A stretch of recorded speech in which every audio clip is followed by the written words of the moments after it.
What's up guys? Tuturuan ko ulit kayo sa part 2 ng How to be pro in Tower of Mesaray. Easy lang yun guys. Easy lang, oo. Dami ng coins ko no. Ipon lang kasi kayo. Pindutin mo muna yan, yung lock na yan. Ayan, tulad nun. Kahit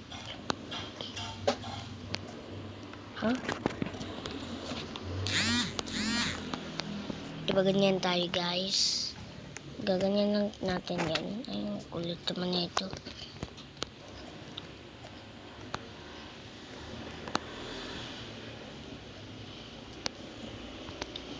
Pag ganyan nyo, tapos nakaganyan na, ayan, kailangan sa gilid-gilid lang kayo kasi mahirap to.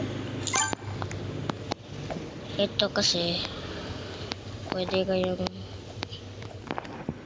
gumanyan kasi pro na ako dito.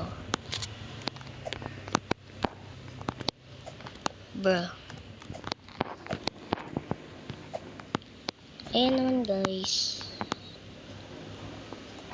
kailangan huwag kayo tatapak sa lasers kasi kung tatapat kayo sa lasers, bubo kayo. Hindi nyo ito naglalaro. Ayun lang guys, pag may paganyan, gaganyan ka lang or gaganyan, okay? Don't forget to ship like bye. Don't forget to subscribe to my channel.